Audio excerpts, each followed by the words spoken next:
Shalom. Yahweh Shem Yahweh Shabrakatah, all the brothers. Shalom. Yahweh Shemal Lathabah Shem Yahweh Shad, all the sisters. We the Israelite School of Universal Practical Knowledge. Started out of 1 West, 125th Street, Harlem, New York, under Commander General Yohana. And what we teach is that blacks, Hispanics, and Native Indians are in fact the lost 12 tribes of the nation of Israel, according to the Bible, according to history, archaeology, you name it, we got it. You understand? And what we're going to go into today is the title of the class is called The Murder of Black America. You understand? Of course, we all know that, what's the cop's name? Derek Chauvin? Yeah, Derek Chauvin. Derek Chauvin. Chauvin, however you pronounce it. You understand? This devil is currently on trial right now for the murder of the brother George Floyd. You understand? And even amongst black people, you understand, black folks is even split on the decision. Talking some black folks saying he deserved to die. Right. I'm like, damn, you know what I mean? They whole concept is if a black man get killed by the cop, then he more than likely was doing something that caused him to get killed by the cop. You understand? But you know what's crazy? Is I bet you them same black folks were saying the same thing when Emmett Till got killed. Right. You understand? I was probably sitting there, well, he shouldn't have whistled at that white boy. Well, he shouldn't have been doing what he shouldn't have been doing. You understand? So, you understand? But here's the thing. You understand? Black man, I got news flash for you. You understand?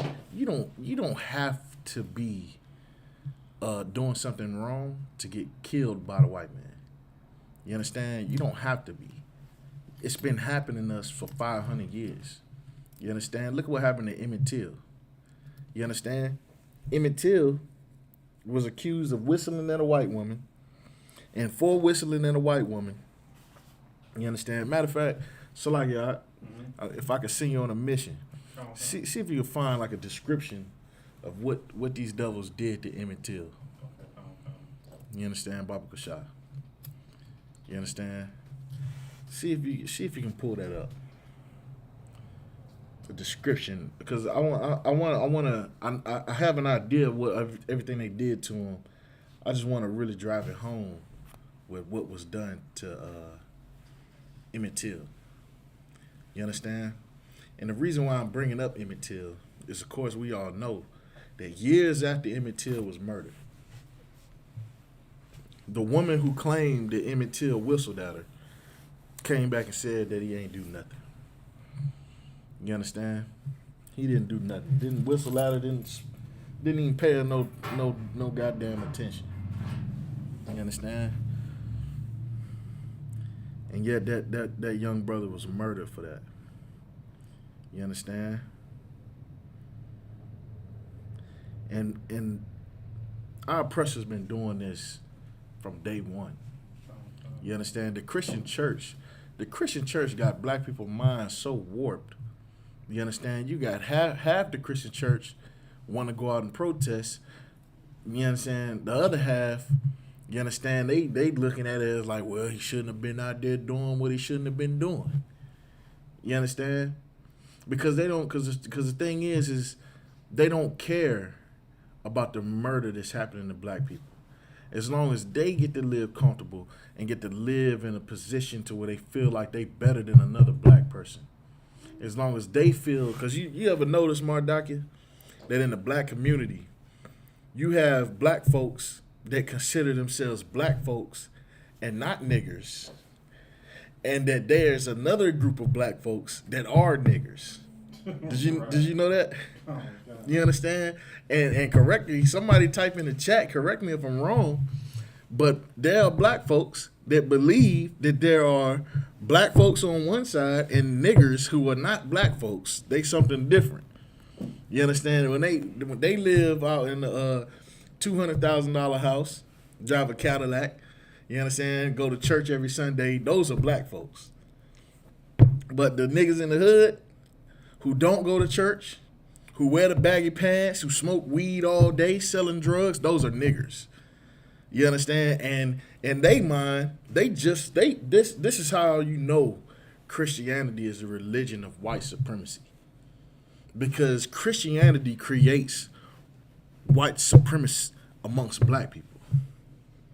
even because those people that look at themselves as black folks and as separate from being a nigger, because here's the thing, that black folk gonna go to work, slave all day, and behind his back, his boss man that he willing to kill and die for still calls him a nigger. You understand? All the other white people that he worked with on his job, behind his back, they still call him a nigger, even though in his mind, he's black folk. You understand? And when a nigger gets killed, black folk don't care nothing about it. That's why you have such a divide between Christians and the so-called streets. That's why you have such a divide, because there's clear disdain for their own people. That's why, because think about it, Mardakia. Like in every black neighborhood, you got these big, huge, massive churches. You understand? You got these massive churches in the middle of these black communities. You understand? And then less than a mile away from it, you got a crack-infested neighborhood. You understand? Crack, crystal meth, you name it. You understand? And the whole neighborhood is just rotting away. That's because the Christian church, inside of that Christian church, is black folks that ride down the street and see you addicted to crack, starving, can't afford food, can't damn afford clothes to clothe yourself because of your addiction. And they look at you and they hate you for it. And if you end up in a run-in with a police officer and you end up getting gunned down, them same black folk is going to look at you and say you shouldn't have been out there doing what you shouldn't have been doing. You understand? You understand? You shouldn't be poor. You shouldn't, we got out and got jobs. Why you can't get out and get a job? You understand? That's how they look at their own people, man. You understand? And they fail to realize or fail to accept. It's just like how what we bring out about Stockholm Syndrome.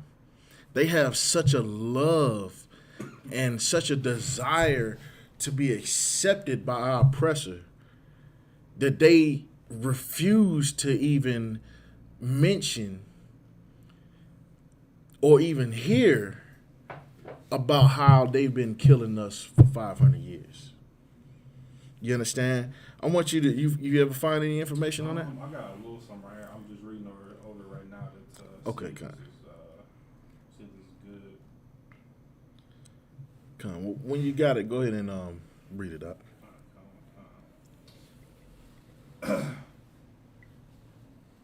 This is 16 News Now. Family members tells what really happened days before murder of Emmett Till. Many of you may be familiar with the story of Emmett Till. He was a 14-year-old black boy from Chicago who visited family in Mississippi in 1955.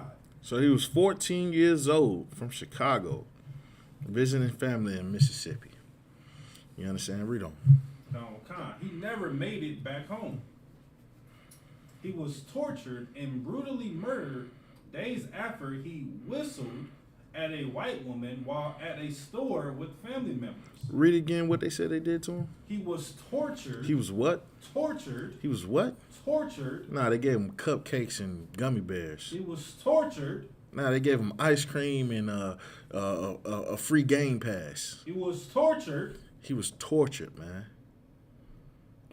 Read on. And brutally murdered. And how was he murdered? Brutally murdered. And brutally murdered. He was 14 years old. He was tortured. And he was brutally murdered. Read on. Days after he whistled at a white woman while at a store with family members. Now, of course, I don't know if this article is going to go into it or not. But of course, we all know the fact that the whole time this woman lied. Mm-hmm. And even if she told the truth, Mardakia. The brother was 14 years old. Is that crime worthy of his punishment? whistling at a white woman? You understand? Who whistles at a white? First of all, this brother, what year is this? Let's see. Is as far as the article or when it's happened, sir? The article. No, not the article. When it happened. 1955. 1955. Okay. So it's 1955. This brother was from Chicago.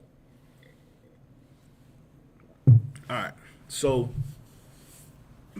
back then, in the 50s, there wasn't a lot of interracial dating.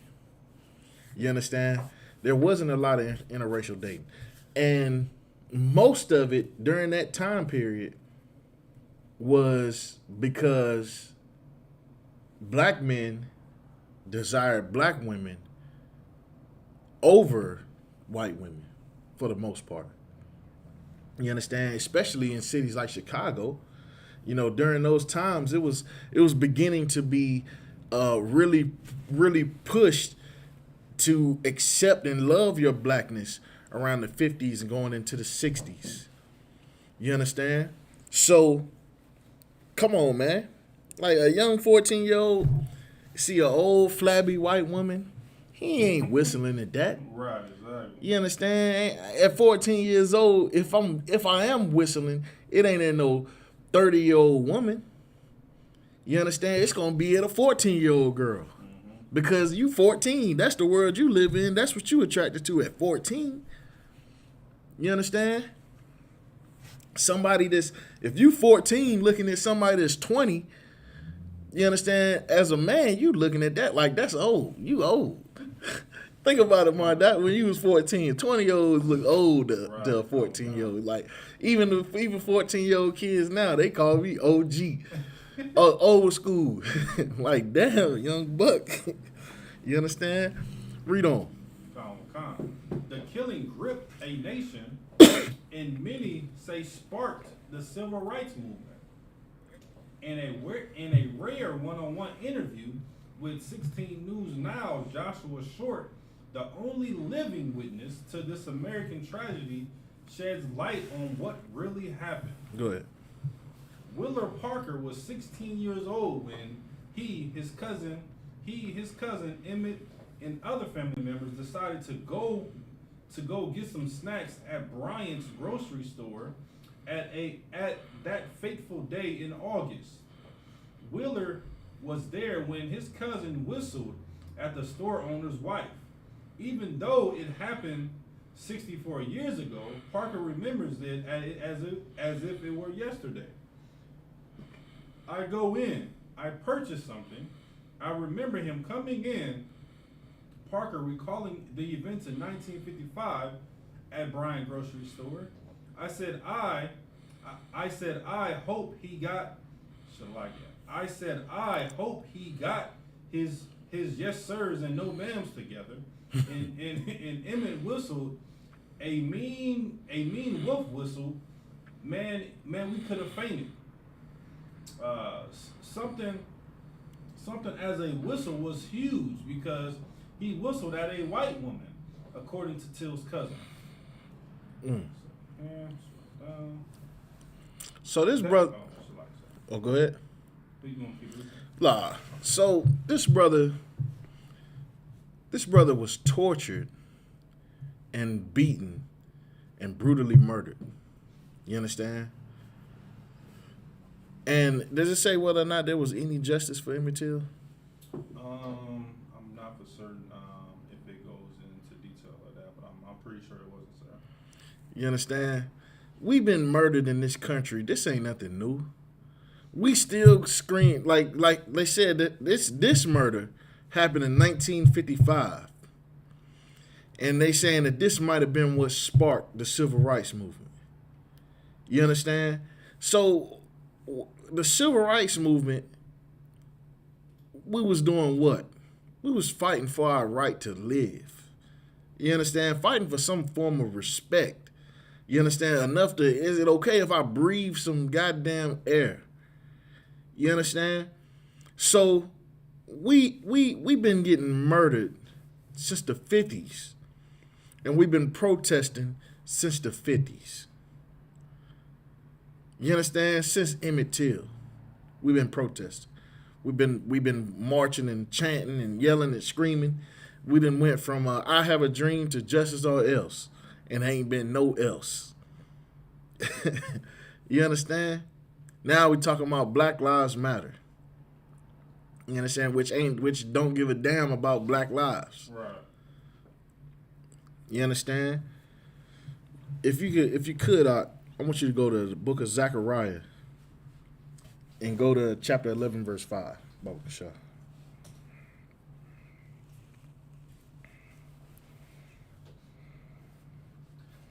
This is the book of Zechariah, chapter 11, verse 5. Whose possessors slay them. Whose possessors do what? Slay them. Whose possessors slay them. Our oppressors are our possessors. You understand? America possesses black people. How do you know this to be fact? Because we were taken from one place and brought to this place, and we're still at this place. So Mark Dockett, let me ask you a question, right? You know, you ever had a friend growing up as a kid that had sticky fingers? Oh, absolutely. You understand? like he'll come over to your house. You understand? He'll see you got the Ninja Turtles. You got Leonardo, Michelangelo, Donatello, and Raphael. And he might got Leonardo, Donatello, but he lost his Raphael. And he see you got the brand new John. So next thing you know, your Raphael is now at his house because he got sticky fingers. You understand? So at this point, he possesses your Raphael. You understand? He possesses your Raphael. Now let me ask you a question. 20-something years later, right? Mm-hmm. You still ain't got your Raphael back. You understand? Where the Raphael at? It's in your homeboy's possession. Right. He possessed that. Right. That's his. He got that in his hand because it's still in his house. You understand? So we have been possessions of our oppressors of America for 400 years. You understand? And for 400 years, they've been slaying us. They slayed us on the slave ships, 100 million dead and gone. You understand? They slayed us when we got off the boat. They showed up and seen the Native Indians and slayed them. You know what I'm saying? Came to the mainland, seen more Native Indians and slaved them. Went down to Mexico, South America, seen other Native Indians and slaved them.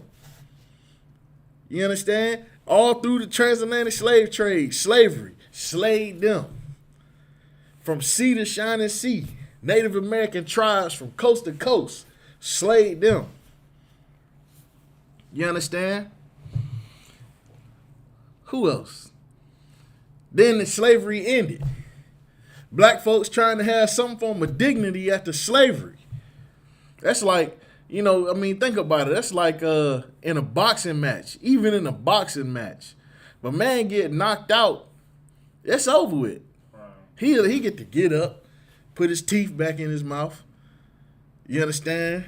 Stumble back to the locker room, and he get to rest up and heal and get right and get back on his feet. You understand? But here we are. We just got knocked out. Now we trying to stumble up and get back on our feet, put our teeth in our mouth. We built cities like Black Wall Street, Rosewood. You understand? And then what they do to them? Slayed them. You understand? Whose possessors? Read that script, that part again. It's the book of Zechariah, chapter 11, verse 5. Whose possessors slayed them. Whose possessors what? Slayed them. Read it again. Whose possessors slayed them. Whose possessors slayed them. After Black Wall Street. You understand? You still got black people getting slayed. Emmett Till, slayed. You understand? Countless brothers got slayed during the Civil Rights Movement. You understand? You got black folks that you'll never hear about. You'll never know their name. They got slayed. You understand? George Floyd got slayed. You understand? Botham John got slayed. Anthony Lamar Smith got slayed. Right. Trayvon Martin got slayed. You understand? Michael Brown. got slayed. You understand? Read it again. Whose possessors slay them. Whose possessors slay them. You understand? We've been getting slayed since we got off the goddamn boat. Right. Since they got off the boat. Since they showed up, we've been getting slayed. And I ain't talking about the metaphorical slave. Like when you say, "Oh, we about to hop on." I got on 2K, man. That man picked the Lakers, and I picked Chicago, and I slayed them. We ain't talking about that kind of slave. You understand? We talking about slave like what they did to Emmett Till, like what they did to George Floyd. You understand? We talking about slave like what they did to Sitting Bull. You understand? Read on. Whose possessors slay them and hold themselves not guilty. Read it again.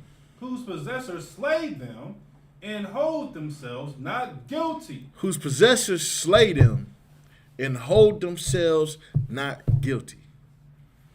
You understand? We go to camp every Saturday in downtown Greenville, man. And guess what, man? We every Saturday, man, we bring out all the crimes that white America has committed to black America for 500 years.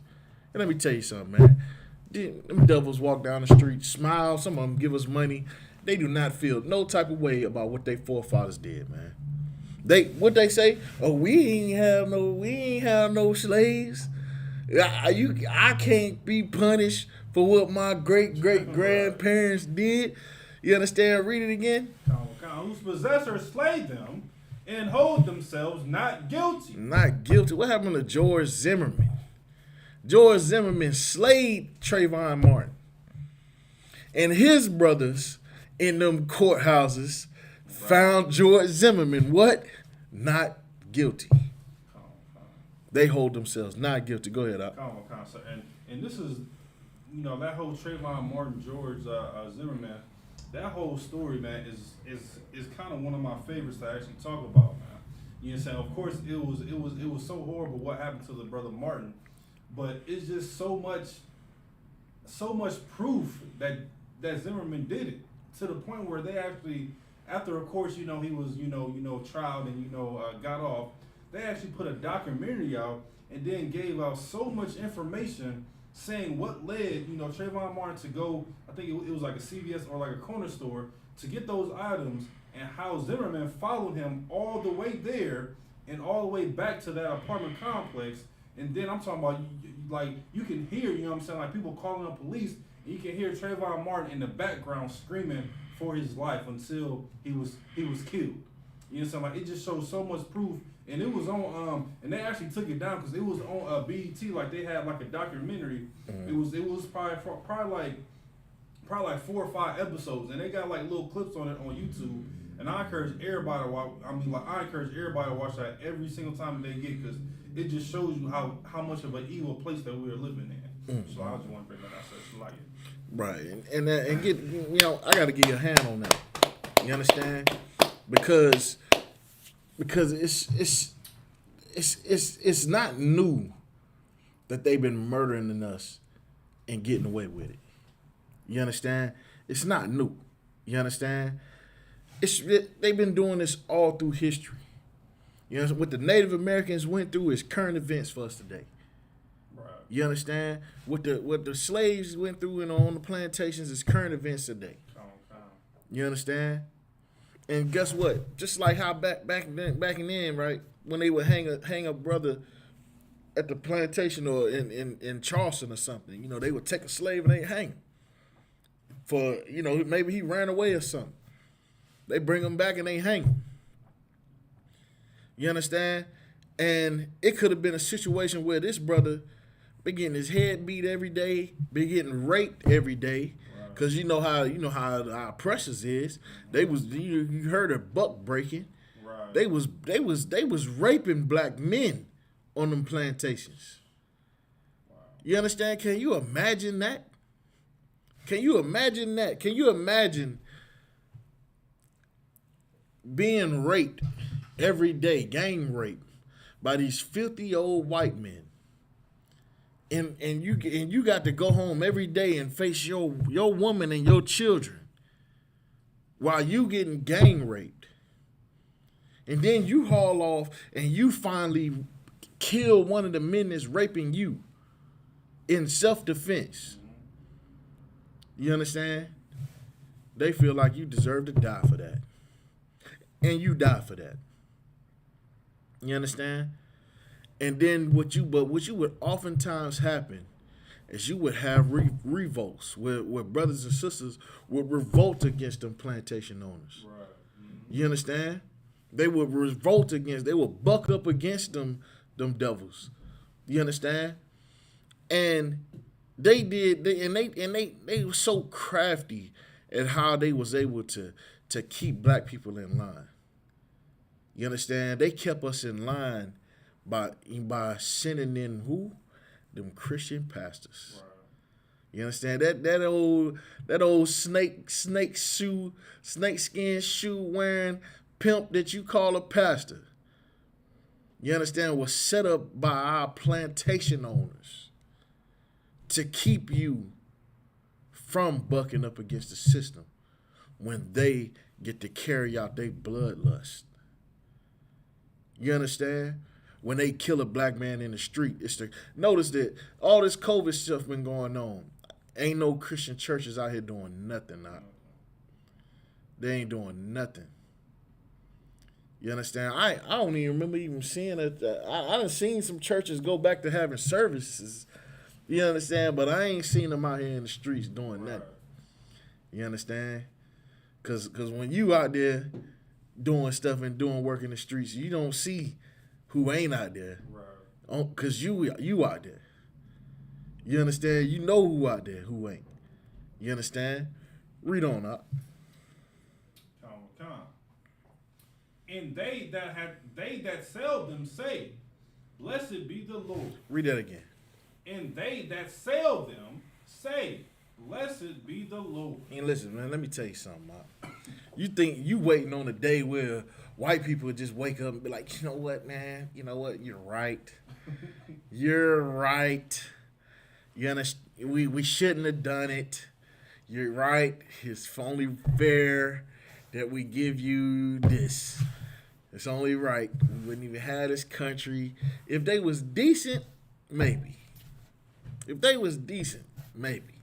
If our oppressor had any decency, maybe.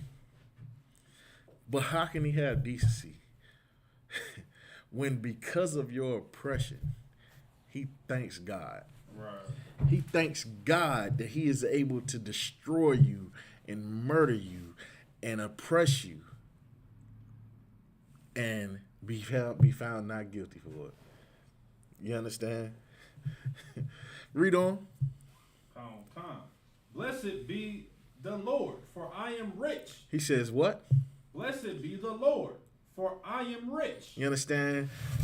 Hey, America done got filthy rich off of the murder of. Can you imagine? Like, it's hard. Most people can't even really truly fathom the riches that America gained off of the murder and the enslavement of blacks, Hispanics, and Native Indians. Mm-hmm.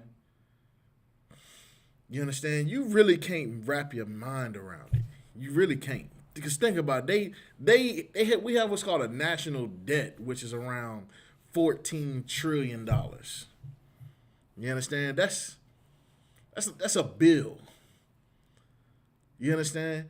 You have business owners in America that are worth hundreds of billions of dollars. You understand? Owning or being the CEOs of companies that were started in the 1500s. You understand? And guess what? During the 1500s, who you think was working at them companies? Right. Who owned the land that them companies was built on? Mm-hmm. Think about it. You understand? The BMW factory up here in Spartanburg, who you think that land used to belong to? Right. That's a lot of land they got up there. They got a racetrack and all that up there. Right. They got a whole society up there. You understand? Who that land used to belong to? So, it trips me out when some devils be like, I didn't benefit from none of it, man. Listen, the Germans, I don't remember the Germans cracking heads in slavery. I don't remember. Maybe they did, maybe I don't know. I don't know the facts on it. But, a German could possibly say, we didn't bring you slaves over here to America. We ain't had nothing to do with it. They could very much say that. But you know what the Germans do have? They own the company called BMW. And what they did do is they built that BMW factory on stolen land. Right. You understand? And built more factories on stolen land. You understand? And profited greatly off of the companies they built on stolen land. You understand? These devils don't feel bad for what their forefathers did. They thank God. They thank God for what their forefathers did, man. That's what they do. They thank you. When they go to church on Sunday and they pray to white Jesus, they thanking white Jesus for the murder that their forefathers laid down. You understand? That's what they doing. They are thanking God. Thank you, God, for what our forefathers did. What they call them, the forefathers of America. They're like, thank you, God, for our forefathers. Don't they say something like that in the prayer? What I don't even know what it's called no more. The Pledge of Allegiance. I don't know. I don't even know the Pledge of Allegiance no more. Get up on side hand. I don't even know the Pledge of Allegiance. Hold on, you gotta Google the Pledge of Allegiance. I don't know. I don't even want to Google the Pledge of Allegiance. But the Lord, the scriptures say they going. Hold on, Salakia. Well, Salakia. Yeah, it say, for they that sell them say, blessed be the Lord, for I am rich. You understand? But that ain't the only thing they say. Read that last part of that scripture. For I am rich, and their own shepherds pity them not. Read that again. And their own shepherds pity them not. Read that again, nice and loud. And their own shepherds pity them not. Guess what? Black man, Hispanic man, Native Indian man. Your shepherds are your leaders. And right now, a lot of us don't really realize it, don't accept it. But listen, your Christian pastor is your leader. You understand? That's who you pay your tribute to every Sunday. That's the God you worship. You worshiping him. Worshiping Satan. Worshiping the white man. You understand? These are your shepherds. You understand? They consider you their flock. Do they not? Do they not, Mardaki? Right. Don't these pastors consider you to be their flock? That's your leadership. That is your leader. That is your shepherd. And guess what? When you could pay your tithes every Sunday, show up to church every Sunday. You understand? Our oppressor knows that you go to church every Sunday. They know that you pay your tithes every Sunday. They know that you do. They know that you put all your trust and faith in this Christian pastor to lead you properly.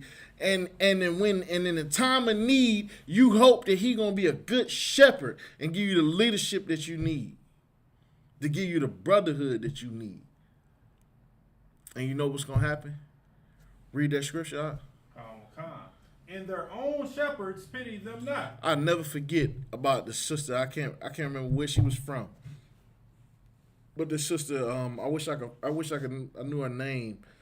The sister went to this church. She was an older sister. Went to this church every Sunday for like 50 years consistently. Paid tithes every Sunday and kept a documented record of all the tithes she paid. Never missed a paycheck. You understand? But then when she had a seizure, she stopped going to church. She stopped going to church. I think something happened, and either she caught cancer, she ended up with cancer, stopped showing up for church, then she went into a coma. That's what it was. She went into a coma and stopped going to church, stopped paying her tithes. She was in a coma for like a year before she died. So when she finally died, the daughter reached out to the pastor of the church to say, you know, my mama died. She would like to have a funeral at the church, yada, yada, yada. These pastors told her, your mother is not a member at this church. Your mother ain't paid tithes in a year. And turned they back on this sister. And even after the sister, like, she been in a damn coma. Right. You understand? They ain't give a damn about none of that. Didn't help with the funeral or none of that. You understand? He ain't feel, that pastor ain't feel a lick of sad. That's cold-blooded, Doc. Damn. That is cold-blooded. That's cold-blooded. And that right there is one of the many, many reasons that the ISUPK goes so hard against these Christian pastors, man. Because that situations like that is unacceptable, man. That is treasonous amongst black people, man. You are committing treason to even stand up on that pulpit, man. You understand? How many of these pastors done slept with brothers' wives? You understand? Slept with brothers' wives. Damn, the brother come to your house. You understand? Fix your car. You understand? Pay you your tithes on Sunday, every Sunday, with that little $100 that they make every week. Right. Still pay you tithes. You understand? Can't barely afford to pay their own rent. You understand? Then you look down on them because they want to go and have a drink. They want to drink a beer. You looking at them all crazy. Now, brother, come on now, brother. You understand? Come on now. Come on now, young man. You understand? Meanwhile, you popping bottles. Yeah, a lot of these Christian pastors, believe it or not, got their churches believing you can't drink alcohol and be a Christian. And the whole time you go to their crib, they got the 1800, 1492. They got the good stuff. Louis the 18th, Louis the 15th, 13th. I don't know. I ain't never had it. Never even heard of it until the other day. You understand? They got the big bottles. The bottles is like this tall. You know what I'm talking about, Mardaki? They got them kind of bottles. The ones that look like it ain't even a real bottle. It's just like, that's a prop. Nah, nigga, that's... You understand? Meanwhile, sister can't even have a funeral at the church. You understand? And guess what? Our oppressor knows that. And that's part of what he says to him. Say, thank God for the murder. Thank God. Our oppressor thanks God for the murder of black people every day. They thank God for the They thank God for the abortion clinics killing 400,000 black babies a year. They thank God for that. You understand? You want to know why they thank God for that? You understand? Because they also know that if it's not for that murder, they know the same thing the Egyptians knew. If we leave them people alone, boy, they gonna run everything. They gonna run the globe. They gonna run the earth. They gonna conquer everything. We can't leave them alone. We got to enslave them. We got to oppress them. We got to keep them under our thumb. You understand? That's the same thing the oppressors learn. The white man learned. He understands that because he know who he have in his hands. He know who he has in his possession. He knows that he has to keep us divided and stupid and ignorant and doped up and homosexual and turning against each other. He need to keep all of that going on. Need more of it. You understand? Who you think is pushing for all this black on black violence? You understand? First of all, the black on black violence started because of crack cocaine. Right. Because of drugs being distributed in black communities. You understand? And where the drugs come from? They didn't come from us. We didn't have the planes. They destroyed our planes, Black Wall Street. Right. You understand? It's like I think somebody might be trying to You understand? They destroyed our planes during Black Wall Street.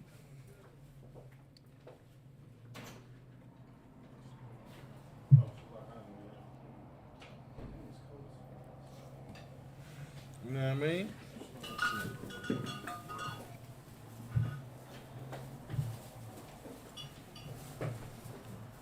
Shalom, Mikey. Hey, shalom from the thighs, sir. Thug.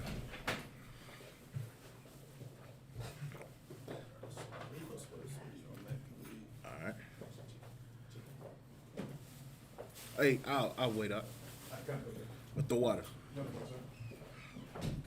You understand? So they thank God for that. They thank the Most High for it. You understand? They not only do they thank God, but they look at us and they see that our own shepherds pity us not. They don't give a damn about that murder. You understand? They don't give a damn. Cause you seen that movie, what's that movie called? Birth of a Nation? With Nat Turner.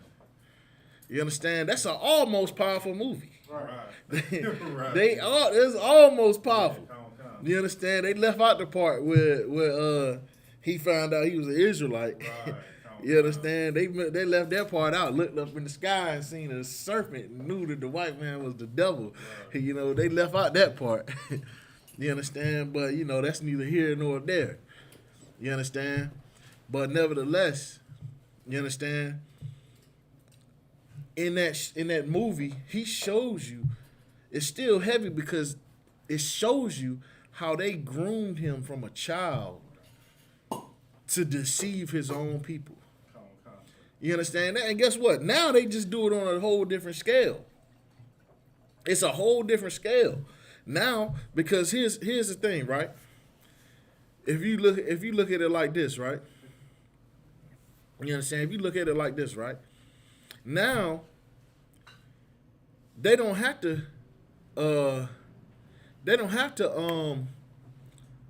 raise him up from a child. All they got to do is grow up in a Christian household. And then from that Christian household, he gonna go off and be halfway homosexual all through high school and middle school, right. Be in the what they call it, the choir. You understand? Man, I ain't been a Christian in so long. I'm forgetting all that stuff. The Pledge of Allegiance, the choir. You understand? So it's like you got to grow up in one of them households. You grow up automatically in a Christian household, going to church every Sunday.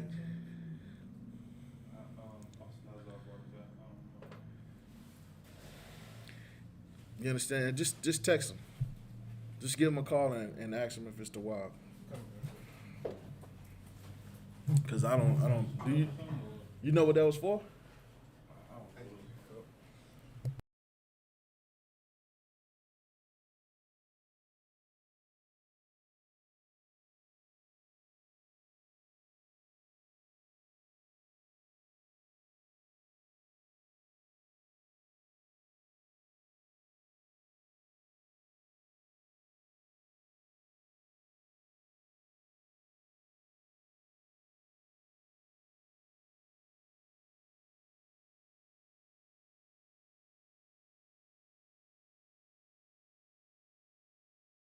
So our oppressors, they look at our pastors and our leaders and be like, damn boy, you know what? We ain't got nothing to worry about. We ain't got nothing to worry about, Brucey. We rich. Right. And guess what? They own leadership. They don't give a damn about them. Look at them. Look at them, Brucey. You understand? You know how them devils be looking. You know how they go. That's how they do. They thank God for the murder of their forefathers. Right. And then they look at the black leadership and they know that them Christian pastors don't give a damn about them.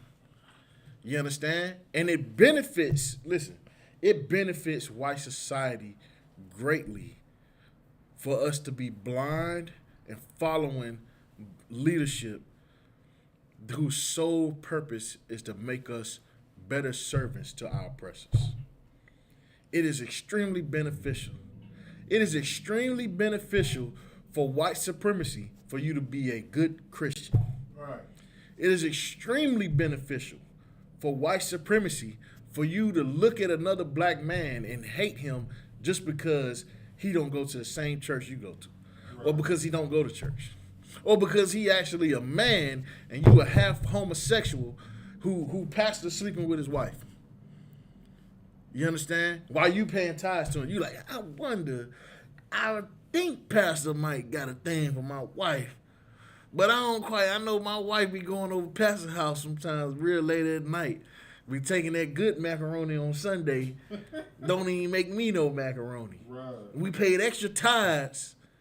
I still be trying to tell Pastor, let my wife come home sometimes, and but nah, Pastor wouldn't do me like that. Yeah. It's like, Go ahead. He's like, Pastor wouldn't do me like that.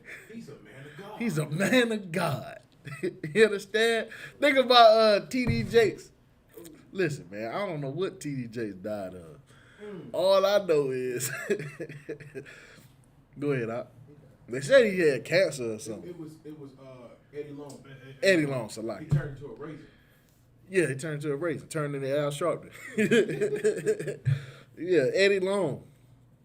Eddie Long stroke. Listen, man. Eddie Long, listen, didn't give a damn. Eddie Long didn't give a damn about black people. Didn't give a damn about them. Wanna know why? Because he was molesting their kids. They male children.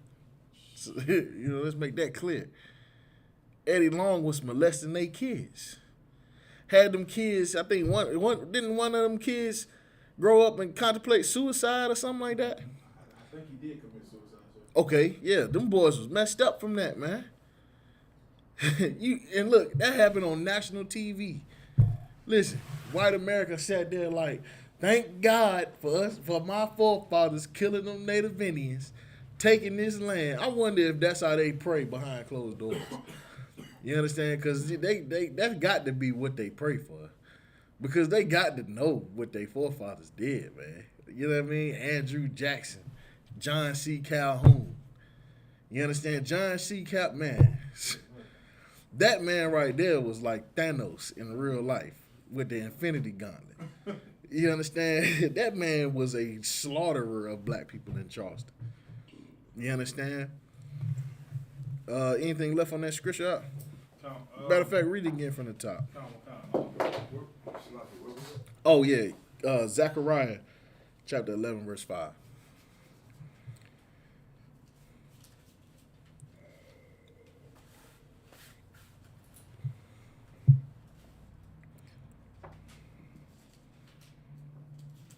Matter of fact, drop that. I want you to go to Lamentations chapter 4, verse 18, Baba Kashah. 4 and 18. Okay. Lamentations chapter 4, verse 18.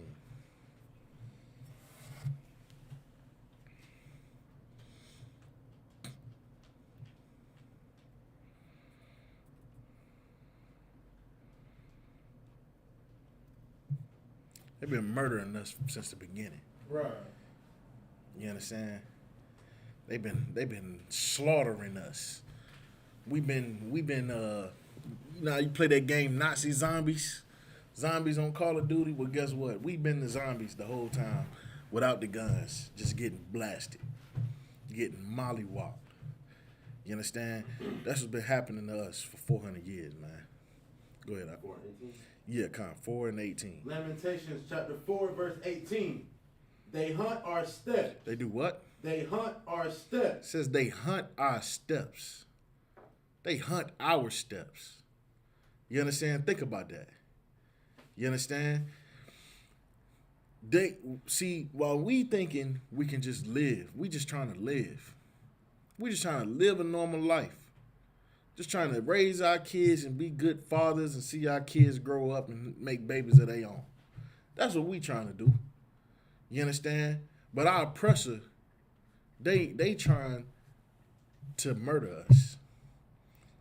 They trying to figure out every way they can to put an end to black people. You understand? Read that again. They hunt our steps. They hunt our steps. You understand? Think about that. That's heavy. They hunt our steps. Your steps. That's in front of your house. Right. Where you live, where you feel safe. Your safe place, your personal place. You understand? You just trying to live. You understand? And they hunt our steps. They looking to seek us out to destroy us. You understand? Think about it. They ride through the hood. Police ride through the hood all day. They don't ride through the suburbs. Right. There's more meth getting smoked around the corner from where I stay at than all the crack on South Side of Anderson. You understand? The cops don't be riding through there. You understand? Read on. They hunt our steps, that we cannot go in our streets. That we cannot go in our streets. You understand? Black people is terrified right now of the police. You understand? Terrified of the Proud Boys. You understand? Terrified of, every time they see a Confederate flag, they terrified. Why are they terrified? Because them people, they wear them type of things and represent those type of systems and cultures. They used to hunt our steps, literally. They used to come to our front yard and hang crosses in our front yard and set them on fire. And you know what they did after that? Drug everybody out the house and hung them. You understand? They used to hunt our steps. They still hunt our steps. They hunted George Floyd's steps. Took him out his personal place. He was in a vehicle. Took him out the vehicle and choked him to death. You understand? Trayvon Martin. George Zimmerman tried to frame it like, oh, he wasn't supposed to be. Come on, man. All that stuff you made up in your head, man. You made all that up in your head. Turned out he lived over there. His father lived right around the corner. You understand? He hunted Trayvon Martin down. Did he not, Abon? Mm-hmm. Everything he did, he was like a hunter. The cops told him, leave him alone, sir. Take your ass in the house. Don't go over there, sir. Stand down. And next thing you know, Trayvon Martin dead at the hands of this man that the cops told to stand down. Go ahead. And Salaki, sir, you could hear him kill Trayvon Martin on the phone call with the police, with the dispatcher. On the phone call. You got to hear your child be murdered and shot. You could just hear your son's screams as he's brutally murdered by some devil. And the devil got off free. And see, here's the thing, man. You would think, and I partially can't blame some black people for doing this. But some black folks come from neighborhoods where they so rough, kids getting killed by drive-bys. They getting killed by straight bullets. You know what I'm saying? So they work hard. You understand? Working two full-time jobs and a side job just to be able to move their family from that neighborhood that they from to a white neighborhood, to a upper class neighborhood. You understand? And they fight hard and struggle to do that, sacrifice to be able to do that, so that they kids, just in fear of their children getting hit by a stray bullet. You understand? But then the thing is, when they get out there, guess what? Now they surrounded by the real enemies that don't want you out there. You understand? That's how a lot of that KKK, the KKK antagonized a lot of black people for moving in white neighborhoods back in the 50s and the 60s. They was terrorizing black people, coming where you live at. You understand? To the point where you used to tell your kids don't be out too late. You understand? One day, black folks gonna wake up and be like, wait a minute, is they white? Then it ain't right. Nah, you ain't going over there, son. You gonna stay right here with the black folks. One day that's gonna happen. Hopefully sooner than later. But one day that's gonna happen, man. Because you got white kids shooting up everything, man. They been shooting up elementary schools. When you think school shooting, what color, what nationality automatically pops in your brain? Is it African American? You understand? You think of old Bradley, Stanley. You understand? Brent. That's what you think of when you think who? Logan. That's what you think of. You understand? You think of that right there. Ryan. You understand? They hunt our steps. You understand? That ain't nothing new, man. I've been doing it. They hunted the Native Americans. They hunted them down. They hunted the Puerto Ricans. They hunted black people. They literally hunted black people down just for one to be free. You understand? You seen that movie Django? You understand? They was about to kill Django, man, for running away. Punished him, bound him and his woman. And all they wanted to do was live. Even though that's a fictional story, that's reality 100 times over.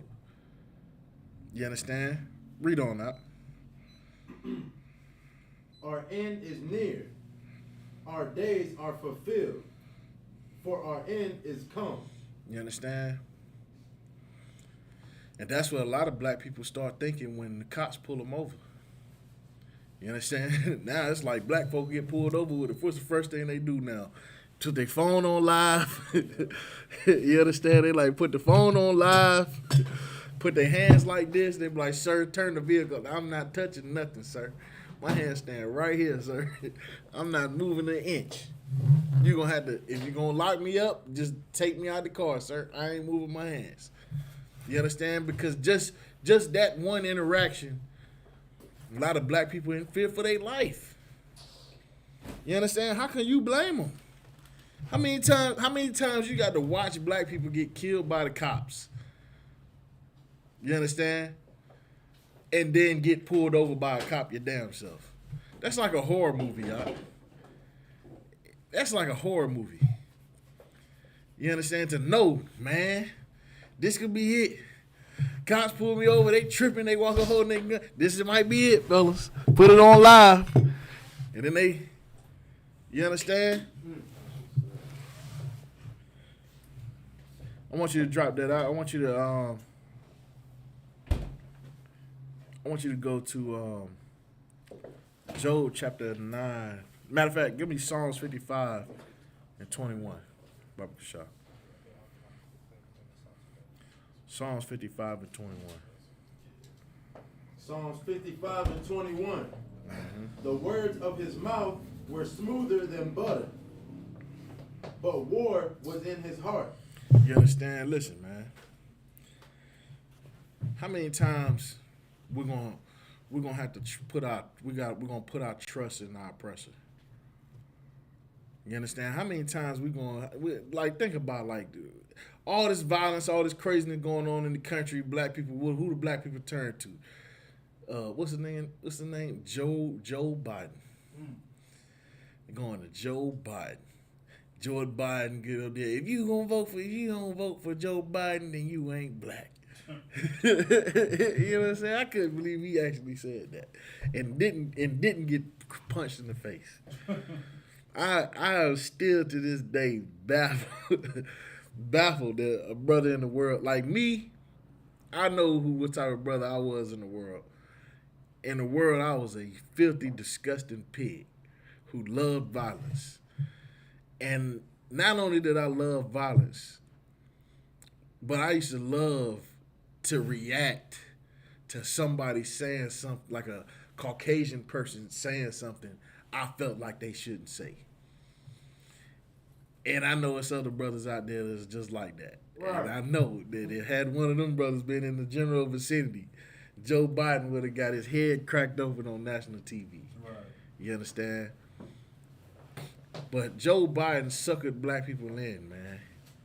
Sucked them in with all that hot sauce, and Hillary Clinton had the hot sauce, but you know, Democrats love pandering to black folks. Go ahead, Op. It's like I said, when Joe Biden said that phrase, "If you don't vote for me, you're not black," pretty much what he was saying was, if you don't bow down to me, you're not black. If you don't bow down to Joe Biden, you ain't black. That's heavy. That's heavy, huh? You understand? Guess what? Joe Biden, he sucking black folks in, man. He sucked them in. You know, he think he gonna try to end what? Man, I don't even know how he sucked them in. Did he even address black murder, the murder of black people by? Nah, man, they worry about COVID-19. They don't give a damn about black people. You know what I'm saying? They worry about COVID-19 and AR-15s. That's what they worried about. You understand? In the Christian church, they so scared of guns, they all for it. They so anti-gun. Yeah, get the guns off the street. You wanna know why they with that? Because see, they look at black people who carry guns, and they have hatred in their heart for a black man who thinks who has the audacity to defend his life. Right. That's how Christians. I mean, that's how I think they look at it, because that's how I feel as a gun carrier. You mean to tell me you look at me like I'm the problem because I have the audacity to be prepared to defend myself? Like, you got to be kidding me. All right, no sweat. We'll see what happens when a gunman run up in the church. Oh yeah, we seen that in Charleston. You understand? We seen that with Dylan Roof. Wow. You understand? Dylan Roof did what? He hunted our steps. Walked right up on the steps. Walked right up on the steps. Walked in the door. You understand? With a bag with the stick in it. You understand? Killed 9 people in that church. You understand? So, our oppressors, man, they tell us every day. They give us all this BS and shove it down our throat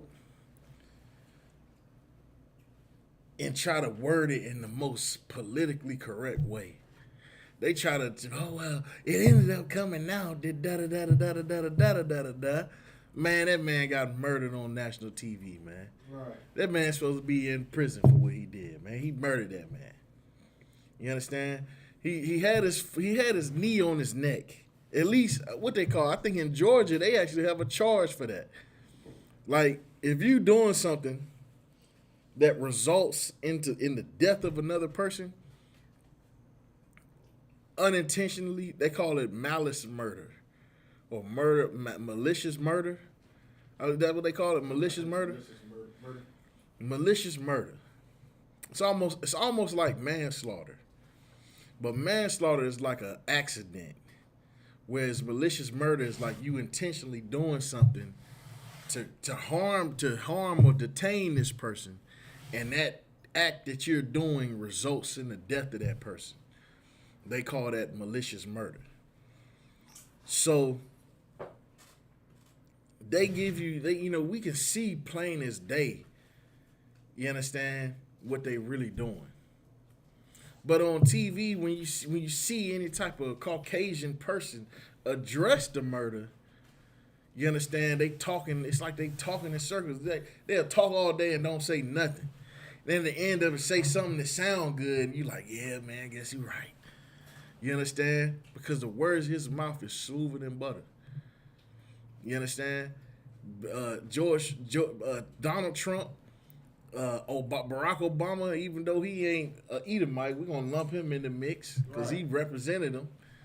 You understand? All them politicians, all these judges, not judges, but the mayors and the people in Congress.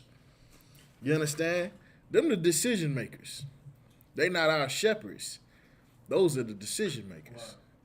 They don't represent us and our interests. You understand? We black people tend to take our interests to the Christian pastor.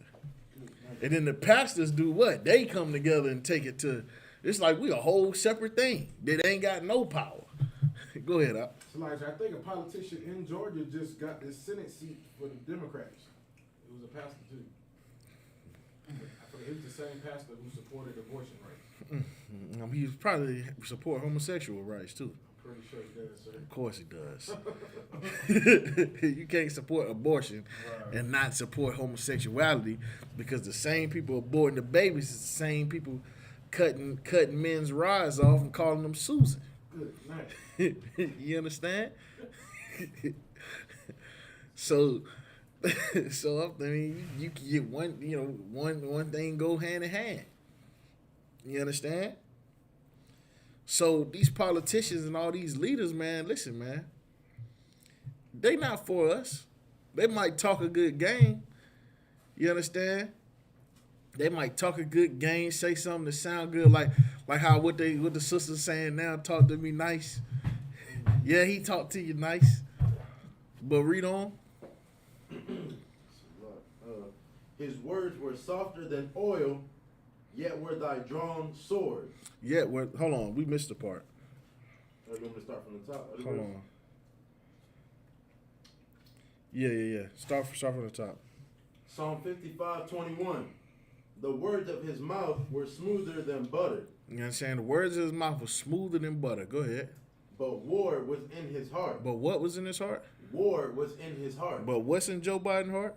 War was in his heart. But what's in Donald Trump's heart? War was in his heart. But what's in that pastor named Hart that just became the mayor down in Georgia? Go ahead. Whatever his name is. War was in his But heart. war was in his heart, man. These people is running these politics and all of this. These representatives that talk the TV, the news anchors, and all of them, who speak whenever we see murder in the street, whenever we see black blood spilled in the street. You understand? They get up there and they talk a good game. They talk a good game. You know what I mean? Like they all they some of them talk like they on our side. Right. This is unacceptable. This is preposterous. Meanwhile, they get off and they thanking God for the murder that their forefathers laid down. You understand? So they get up there and they talk all that game, but war is in their heart. You understand? That cop sat there and said, "Yes, sir. Please, sir. Can you step outside the car, sir? We're gonna do this, sir. Yes, sir. Just calm down, sir. We're just gonna lay you right here, sir. No problem. No big deal. I know you're upset, sir. Don't worry about it. We just gonna lay you right here until we can get you carried away, sir. Oh, don't worry, sir. Gonna put a knee on your neck, sir. Oh, you can't breathe. Don't worry about it. Just stay calm. Stop resisting. Words smoother than butter. Talk them right into dying. Like, that shit is amazing, huh? Talk them right into dying. Cause he complied the whole time. Did George Floyd not comply? Right. Cause I done seen some brothers not comply. Mm-hmm. I done seen the resisting arrest, and a lot of times resisting arrest result in a brother blowing the cop brains out, and being on a run for about 2-3 hours.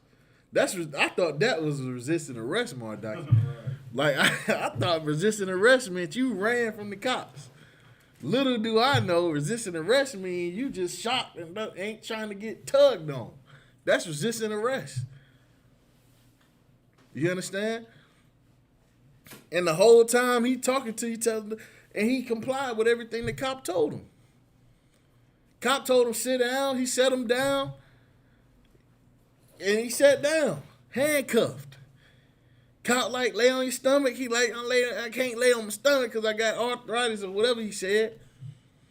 Next thing you know, they choking the man to death and trying to hide it off camera. Mm-hmm. You understand? The words in his mouth are smoother than butter, man. But war was in his heart. War was in that Derek Chauvin heart. That cop that killed George Floyd. Right. War was in his heart, man.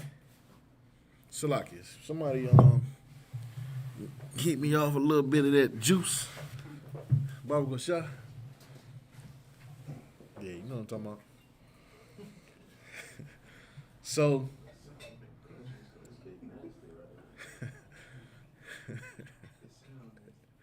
hey, I can hear y'all over there.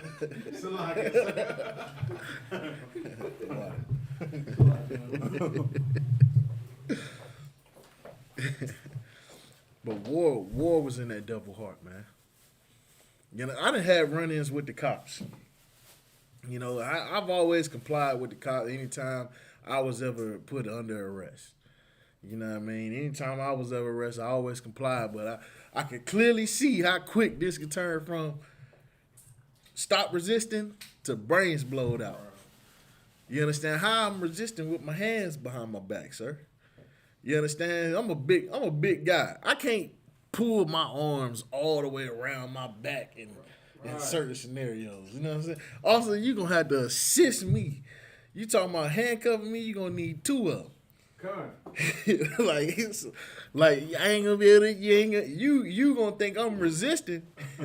That's what happened. The last time I got arrested, the cop pulled my arms behind my back, and when he pulled my arms behind my back,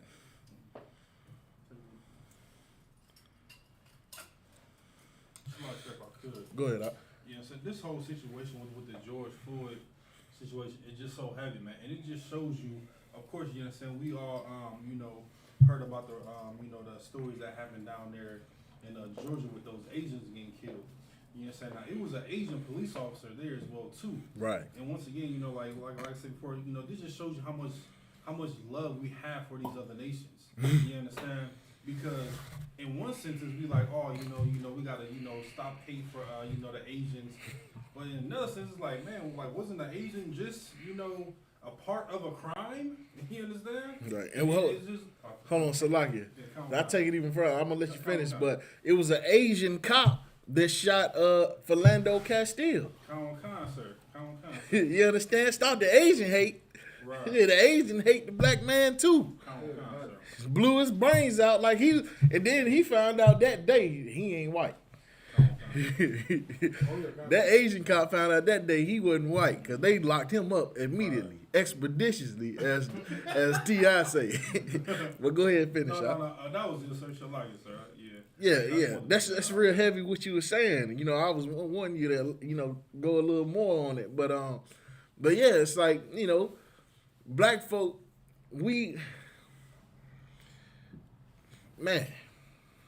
that stop the Asian hate. I wonder how many. Black folk love Asians, man. Go ahead, go ahead. What's the movie called? Rush Hour. Oh man. Rush Hour. They gonna sooner or later we're gonna look on TV. You're gonna see them show Rush Hour 1, 2, and 3, just to try to unify blacks and Asians back together. And I remember one time we sat in class. We were saying that don't be surprised when you see some black homosexual out there holding a sign saying "Stop the Asian hate." Oh yeah, it might be Lil Nas X. Sliding down the floor. Hey, Salakia. Listen, I went against all warning and watched that video. I was like, man, you know what? Man, this right here, what the hell is up with this? I ain't gonna hold you. I really, for a second, I stopped paying attention to Lil Nas X once it all came out that he was, that way. Because I used to like that song, Old Town Road. And, listen. So all of a sudden that came out, I stopped paying attention to him. I started, then it started going out, well, he just doing that for a check. He ain't really like that. Some people tried to expose him, say he wouldn't like that. Man, listen, man, that man like that. Listen, man, I ain't got no doubt in my mind that man is over there. Go ahead. Like, you remember that Old Town Road song, he did a remix, and he had everybody in the remix. He had Chris Rock, he had Ha Davis was in there, he had the Baby, he had a lot of different entertainers in there. And now they all just sitting back like, damn. But you know what, Salakia? I ain't mean to cut you off, Salakia. You know what? They probably not. They probably are not. A lot of them done songs with Young Thug, and Young Thug, got the whole video. He dressed like half man, half woman. You understand? They still rapping with Young Thug. You understand? Lil Wayne came on stage with leopard skin leggings on. You understand? Ain't nobody stop bumping Lil Wayne. Right. You understand? Go ahead, Sir Prince came on stage with his ass out. With the whole ass out. And they still listen to his music. Still, hey. They say, well, it's a like it. I'm just saying, like they were selling them pants he wore at one point in time. Oh yeah. Find out when y'all brothers got them. Uh-huh. Find out when these brothers got them. Oh, and you'll never see no pants like that in the UPK. You know, you might see something like that in some other organizations, but you ain't gonna see that in no UPK there right there. All right, so look, let's see, what scripture was we on?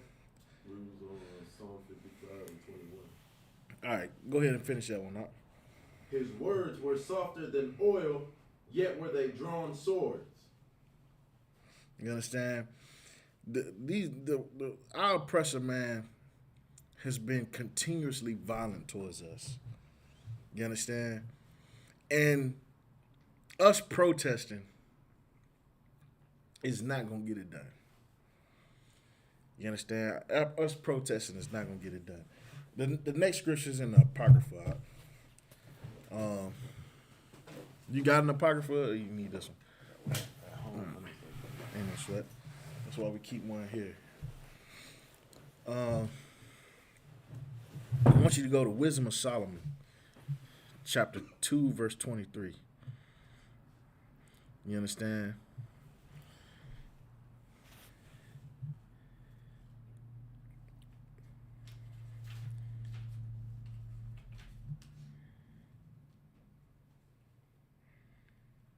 Matter of fact, when you get that scripture, I want you to hold it.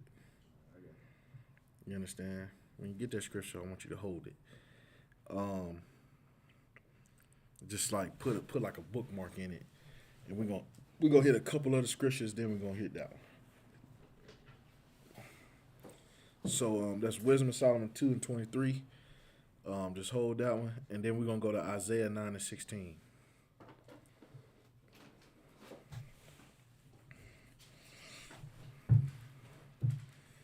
Isaiah 9 and 16.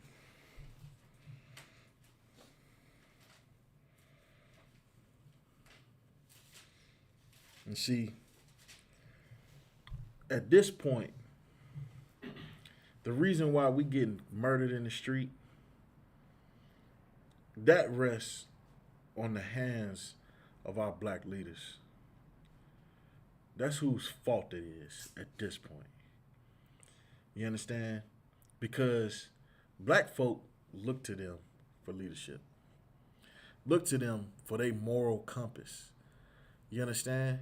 Because they may not necessarily look towards the church for actual leadership like what you find in the UPK.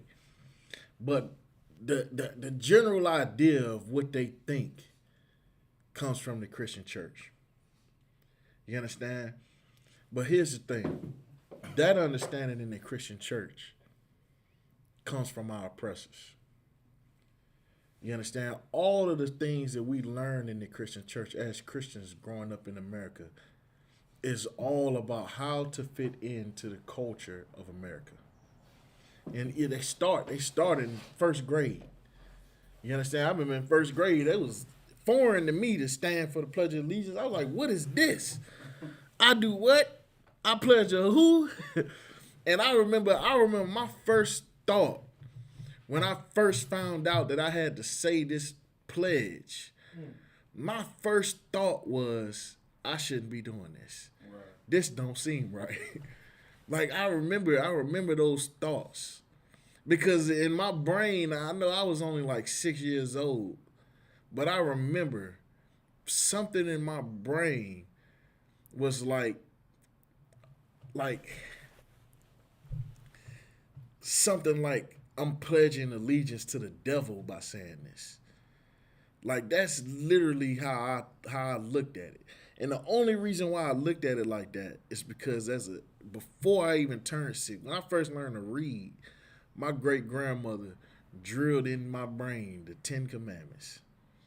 And I remember the 10 Commandments. It said, I am the Lord thy God, thou shalt have no other God before me. And so I was thinking like the Pledge of Allegiance got to be a sin because I'm pledging to America and not God. So, but hey, my parents was Christian, family Christian. So, I'm 6 years old. What I'm going to do? I'm going to say the goddamn Pledge of Allegiance. Because ain't nobody there to teach me different. You understand? So, a lot of that stuff we learn from childhood. And it's widely accepted and continually nourished and pushed because our families are Christian. Right. You understand? Because our families and the head of our household looks towards a Christian disgusting pig for his moral guidance. You understand? Read that up. Isaiah chapter 9, verse 16. For the leaders of this people cause them to err. They do what? The leaders of this people cause them to err. T.D. Jakes, Eddie Long, Al Sharpton. What's the other brother name? The one that played Medea. Tyler Perry. Michael Jordan. 50 Cent. Charles Barkley. Lil Wayne. Stephen A. Smith. You understand? Creflo Dollar. You understand? We're going to go ahead and throw some of them white pastors in there. Because black folks love them white pastors too. Joel Osteen. R. Kelly. You understand? Listen. Steve Harvey. God damn. Steve Harvey. Bill Cosby. Bill Clinton. You understand? You know what I'm saying? These are the leaders of Black America. Martin Luther King, God damn. Martin Luther King, the worst one. He got to be the worst. Listen, we just brought out earlier that the civil rights movement kind of low-key started because of Emmett Till. He took the murder of Emmett Till, the energy behind, that's so identical to the Black Lives Matter. He took that whole energy, mixed with the energy behind the pushcart workers wanting equal pay. Because he's supposed to be a black leader. He's supposed to be a voice for the black people. It's different groups of black people wanting different things. You understand? It's a lot. It's a lot of stuff black people want. He's supposed to be the voice for that. He's supposed to be the mediator between black people and white people. Man, the day before this dude had this speech, man, he went before black people, said, we gonna go up there and we ain't leaving until we get our check. I'll never forget it. I was like, look at Martin, man, acting like he all big and bold and strong. Gonna really go out there talking about we ain't leaving until we get our check. All right, Martin, well, we gonna go get that check and we gonna Million Man March right up there with you. And he got up there talking about, I have a dream that little white boys and little black girls can sit at a table together and hold hands. They didn't say nothing about the money. They didn't say nothing about the murder. You understand? They didn't even speak about the money and the murder. But what he speak about? Them white women. Right. That's Martin Luther King spoke about. That's all he was concerned with. You know what I'm saying? He got up there and made sure he was able to create a world where he can sleep with all the white whores he wants and not be murdered for it. That's what Martin Luther King wanted. He wanted to sleep with white women and not get hung from a tree for it. That's all he wanted. Go ahead. Like I said, that was his dream. That was his dream. And look, his dream is a reality today. You see interracial marriage, man. You see grown sisters now that's parents was interracial couples. Like it used to be a time where all the interracial couples had small mixed kids. Now mixed kids done growed up. You understand? That's what Martin Luther King died for. And guess what? Interracial marriage, that's the same reason why the Lord sent the flood. That's the same reason why the Lord split the kingdom of Israel. You understand? That's the same reason. That's the same, like even he said in the last days, he said, as in the days of Noah, so shall the days of the son coming of the Son of Man. You understand? That's what Martin Luther King died for. Our leaders cause us to err. You understand? Read on. And they that are led of them are destroyed. You understand? Think about how many black people right now is destroyed because of Martin Luther King's dream? How many black people right now in prison because of Martin Luther King's dream? How many black children died in an abortion clinic because of Martin Luther King's dream? You understand? That's just one black leader. We ain't even talking about the black. Bill Clinton is a black leader. How many black people is locked up right now in prison doing life for marijuana charges in a state where marijuana is now legal? Been in prison for 40 years. Well, it ain't been that long, but, you know, been in prison for damn near 25 years. Ain't never coming home. For selling weed. In a state where now you can go to a dispensary and buy it like you buy a damn Happy Meal. You understand? Our leaders cause us to err, man. And all of the people who follow after these leaders, Creflo Dollar, TD Jakes, you understand? Joel Osteen. You understand? All of these fake leaders, man. If you're not in the ISUPK under Commandant General Yohana, then your leaders are causing you to err. And they are going to lead you to destruction. You understand? I want you to give me Jeremiah.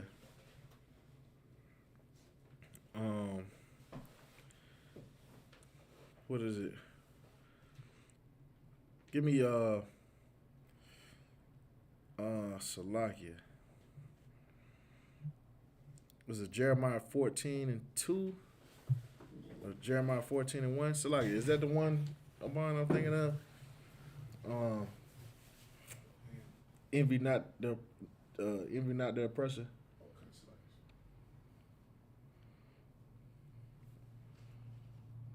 And choose none of his ways. Or learn not the way of the heathen. Jeremiah 10:1. Jeremiah 10:1. Is that it? I know Proverbs 3:31 is envy not the oppressor, and Jeremiah 10:1 is learn not the way of the heathen. I think what you say, Psalms what?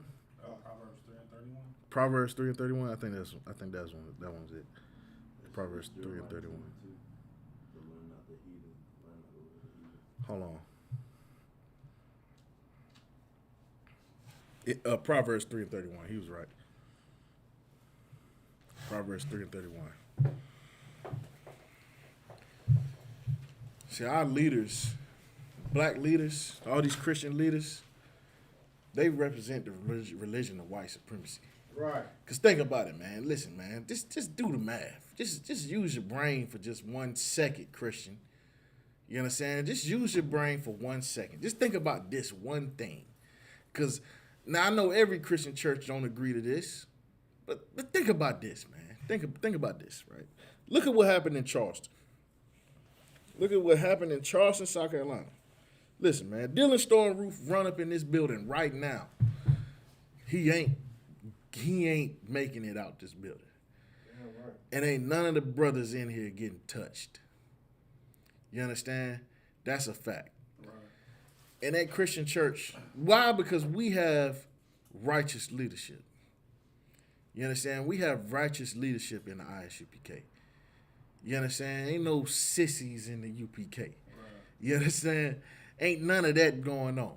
You looking at warriors in the UPK. You understand? A lot of Christian churches is anti-gun. You understand? I know we're talking about guns, but listen, a lot of Christian churches is anti-gun. They don't believe in guns. They don't believe in firearms. They think we shouldn't have them. They think the only people that should have them is the police. You understand? That's what they feel about guns, man. And listen, and they push that on their whole congregation. Guess what? All the other black folk who scared of guns, listen, man, I done seen people see a gun that I have and damn near fall out their skin. You know what I'm saying? Man, what you doing with that? Like, man, chill out. It ain't even loaded, man. You see the magazine ain't in. Look, when we clear for you too, man. Come on, man. Chill out, man. You acting crazy now. Come on now. You understand? Scared to death of guns. Don't believe in it. They hear a gun, see a gun, They think the right thing to do is to call the police. Even though you legally own it and have a license to carry, they thinking I need to call the law. You got a gun. They think just having a gun is wrong. Well, listen now. In Charleston, South Carolina, those was brothers and sisters who thought having a gun was wrong. You understand? And look what happened to them. You understand? Our leaders look at the white man like he is God. And they desire to be just like him. You understand? So they dress like him, talk like him, hate black people like him.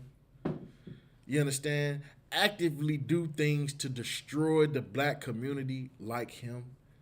Give black people poor leadership to keep black people destroyed and dumb and stupid, to keep white people proud and rich and on top of us. You understand? Read that scripture when you got it out. Proverbs chapter 3, verse 31. Envy thou not the oppressor. So envy thou not the oppressor. Don't look at the white man and be like, man, he's so powerful, man. He's so great. He look like he having fun celebrating that Christmas, buying all them Christmas gifts, got the Christmas tree, got the Thanksgiving dinner. You understand? The 4th of July, the Super Bowl, NBA championship, St. Patrick's Day. He look like he having such a great time. I want to enjoy that great time right along. Like, you know, when we was down there having camp, we seen a brother walking with a squad full of devils. The brother just looked depressed, like he was just out of pocket. Like, brother, you don't even look like you belong around here, brother. Like, brother, you need to step over here and get a flyer. Like, you look like you in danger right now. Like, you in the sunken place. You understand? Because he looks at the white man, he envies what the white man has. He looks at the white man. These Christian pastors look at white people, and they envy what the white man has. You understand? Some of these pastors have a black wife with black kids and leave all that and go get a white woman. You understand? Yeah, the Mayor Anderson did it. He grew up in the Christian church. Go ahead, Doc. Kanye West made a song about that. Hey, Kanye West, he warned you about it and then did it. Got it. When he get on, he leave your ass for a white girl. Well, thank you, Kanye. Thanks for the heads up. That's exactly what he did. Right. You understand? So, listen, man, envy thou not the oppressor, man. Don't look at his white woman and be like, man, I want me one of them. Ugh. She look like a billy goat. And you want the billy goat? You understand? Envy thou not the oppressor. Read on. And choose none of his ways. Choose none of his ways. You understand? And we're gonna pull out one more scripture. You understand? And I'm gonna show you why it's so important for us not to look at white society and think that they are so mighty and so powerful and so great, because they nothing but murderers. They are swashbucklers. You know the term swashbuckler that the pirates used to talk about? He a swashbuckler. Come to pillage, plunder, and destroy. That's all he does. You understand? We ain't supposed to envy that, man. Look at that and wish we could be like them. Wish we could have what he have. You understand? Because we not them. He's a murderer. You understand? Read that scripture that I told you to hold. And then we're going to wrap the class up. 2 and what? Should be 2 and 23. 2 and 23. The wisdom of Solomon 2 and 23. For God created man to be immortal. Black man, Hispanic man, Native Indian man. God created our people to last forever, to rule forever. You understand? When he raised up the nation of Israel under Yahushua, that kingdom is going to be established forever. You understand? Read on. And made him to be an image of his own eternity. You understand? And he made us to be an image of his own eternity. You understand? He rose up. He raised up the nation of Israel to show his power in the earth. You understand? To show his glory and his might. You understand? The scriptures say that Israel is my battle axe. You understand? Read on. Nevertheless, envy of the devil came death into the world. Read that part again. Nevertheless, through envy of the devil Who came is- death into the world. It says nevertheless through envy of the devil. Who is the devil? Who is the devil? Go ahead. Esau. Esau is the so-called is the devil the Bible speak of. You understand? The so-called white man. You understand? Through envy of the white man, death came into the world. Read on. And they that do hold of his side do find it. Read that last part again. It said, nevertheless. Oh, sorry. Go ahead. Nevertheless, through envy of the devil came death into the world. So through envy of the white man, death enters into the community of blacks, Hispanics, and Native Indians. You understand? It's that envy of white society, that envy of what they have, that wanting to be like them, to have what they have, to sleep with the white woman, to celebrate white holidays. You understand? To live like the white man, to be like the white man. You understand? To ignore everything about your own culture, to fully embrace yourself with their culture. You understand? Will bring you death, man. Right. You understand? That is how death enters into the black community. Right. Us trying to be like the white man is the reason why crack cocaine was able to get into the black community. And because of that crack cocaine getting into our community, now the gangs that was originally started to defend black lives is now one of the highest killer taker of black lives. And I say one of because Bloods and Crips is far from the number one killer of black people. Right. You understand? The abortion clinic is the number one killer of black people. You understand? So you talk about black on black violence, talk about violence against black people. We need to stop killing babies before we stop anything. Like, damn, we kill 400,000 a clip. And that's just black women. I don't even know the numbers of Hispanic women and Native American women. Go ahead, Doc. So I said it was 500,000 500,000. a year. That's a million babies. That's a million babies a year. Go ahead. They tricking us into killing ourselves because the babies, they going to grow up to replace us. You know, like they going to be the rulers eventually. So like that's Right. Meanwhile, I remember there used to be a day where black man had 12, 13, 14, 25 kids. Yeah, right. Now black folk, hell, we squeeze out one and get hit with that child support. Oh, we get snip them, doctor, please. Go ahead, cut them things. We ain't having no more of that there, sir. Go ahead, Doc. So like I said, to be honest with you, I have heard from numerous Edomites that I had worked on the slavery. They are the ones who are having vasectomies out of this world. Even Kenny, who we work with, he told me, he was like, I ain't having no more kids. He only has 2 children, and he said I had a vasectomy. I was like, damn. Yeah, he want to have all the nasty child molesting sex he can have and leave no lingering evidence.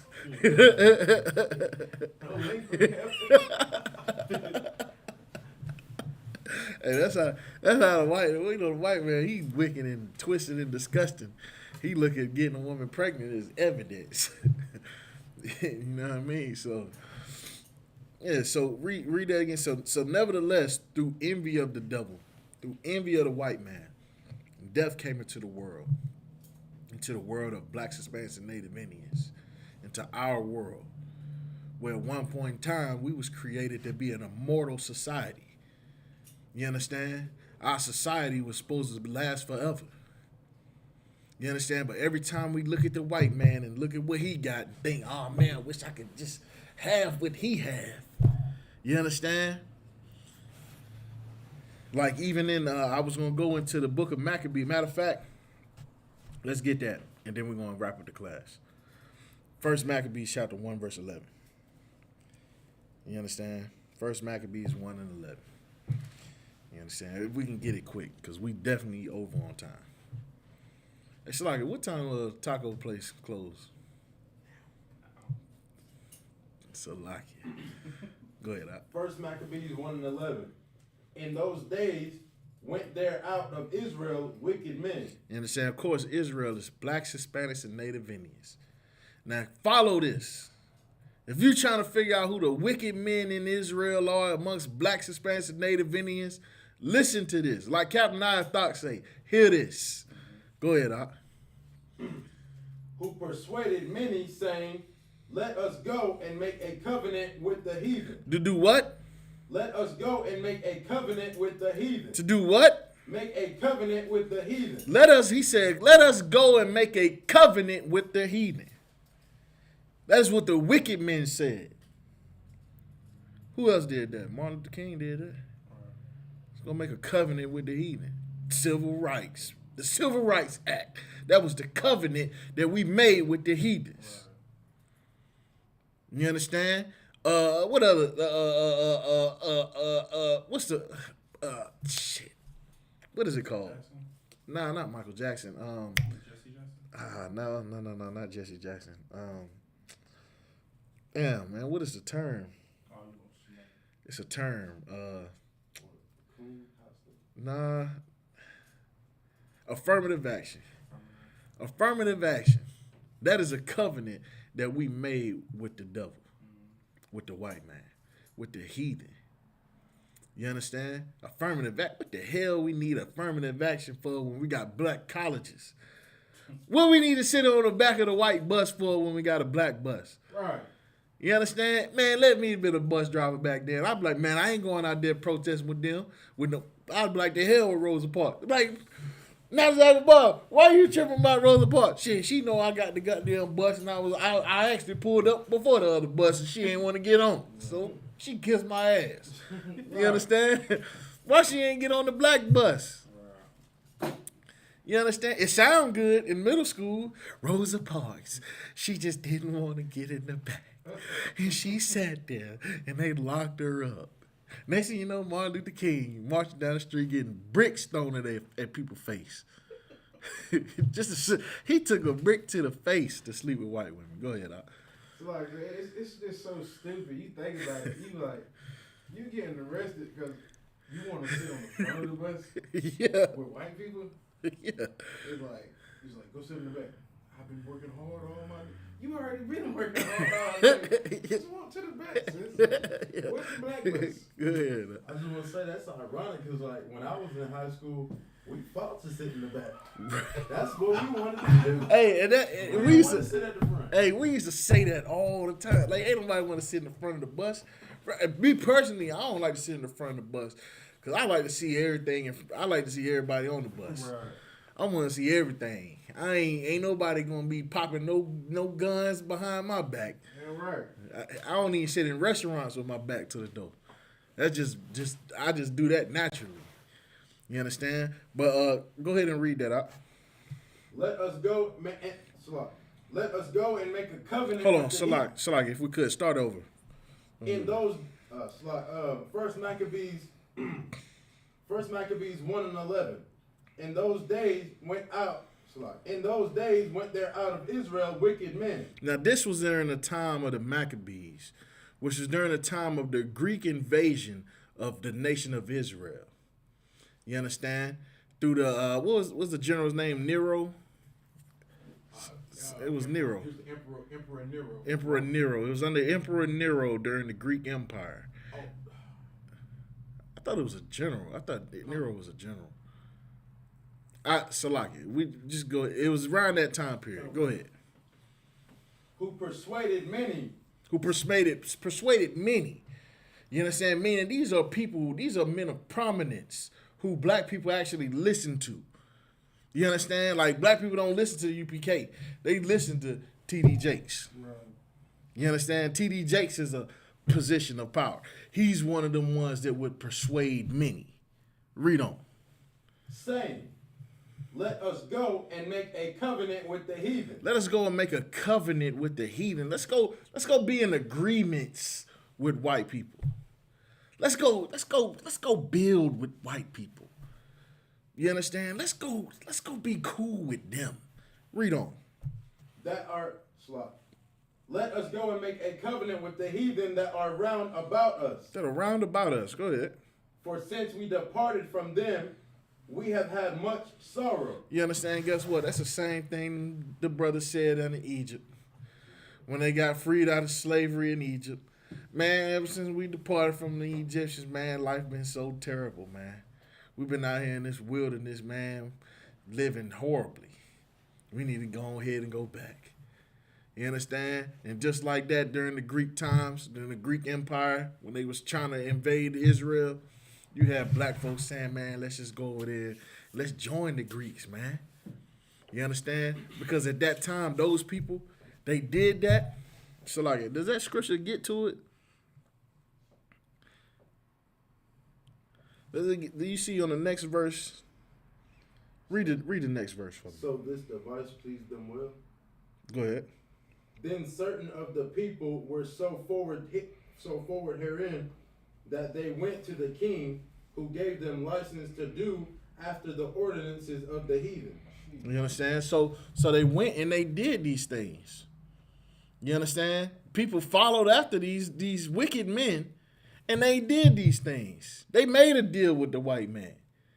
You understand? Just like all the people followed after Martin Luther King. And guess what? They made that deal with the white man.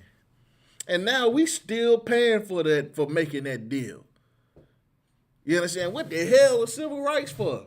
We still dying in the street. Want to know why? Because we missed the mark during civil rights. It started out because why? Because of Emmett Till. You understand? And guess what? We did all that marching and screaming and shooking and jiving because the leaders of our people caused us to err. We got sidetracked because of our leadership. We was no longer mad because black people was getting killed in the street. Now we mad because we went from being mad because we wasn't making the same money. Right. Then we went from being mad because we can't sleep with white women. Jeez, man. You understand? That's what he said. He said little black boys and little white girls can sit and hold hands. That's what Martin Luther King said. And he on wax sitting with the FBI sleeping with white prostitutes. Read on. Whereupon they built a place of exercise at Jerusalem according to the customs of the heathen. They did a what? Whereupon they built a place of exercise at Jerusalem according to the customs of the heathen. You understand? They built a place of exercise in Jerusalem. You understand? According to the customs of the heathens. So they playing heathen sports. We about to get it in on. You know what I mean? That's like, okay, now we think, black folk is basketball. Basketball is black folk. That's just how it goes now. We done took over the whole sport. You understand? But all that whole playing sports and all that there, the baseball, the Greco-Roman wrestling, the Olympics and all that is Greek culture. Right. You understand? And these wicked men led these black people to do the same thing back then and built a place of exercise, a gymnasium. You understand? Read on. And hold on, sidebar. Back then, in the gymnasium, you didn't wear no gym pants. You ain't wear no jersey. You was in there butt naked. All the grown men in there playing whatever sport they was playing butt naked. That's what gymnasium means. It means house of nakedness. Go ahead. And made themselves uncircumcised and forsook the holy covenant. Go ahead. And joined themselves to the heathen. Go ahead. And were sold to do mischief. You understand? So they joined themselves into the heathen. It wasn't a part in there where it said they admired the custom of the heathen most of all. You see that anywhere? All right, no sweat. We're going to go ahead and end it with that. With that, we're going to pass the class over to Precinct Officer Mardakia. Shalom, Israel.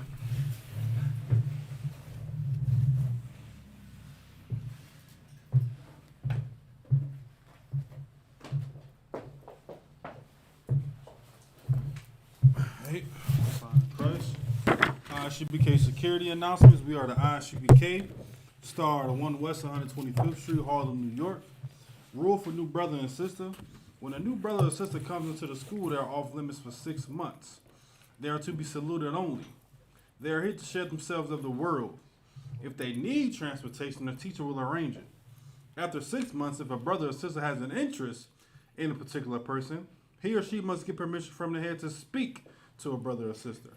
There's another 6 months in which the brother and sister will court each other. After this 6-month period, the brother and sister will get permission from the head to marry. Tithes, which is a commandment. You can read about this in Numbers chapter 18, verses 21, and Malachi chapter 3, verses 8 through 10. It means tenth in the Hebrew, ma'ashra. 10% of every penny of any increase the Lord gives you, give to the treasury department or teacher. Priest fund. Free will offering for priests not mandatory. Whatsoever amount you would like. Upcoming holy convocation. We do have a Passover. The 14th date of the first month. This falls on Saturday, April 24th. You can read about this in Exodus chapter 12, verses 1 through 51. Leviticus chapter 23, verses 4 through 5. 1 Chronicles chapter 5, 7 through 8. And 2 Chronicles chapter 30 and verse 17. Remind Akim and Aqua to check the bulletin board in the hallway. If anyone wants to be a trooper in the school, start wearing all black boots, shirts, pants, headband, and scarf. That's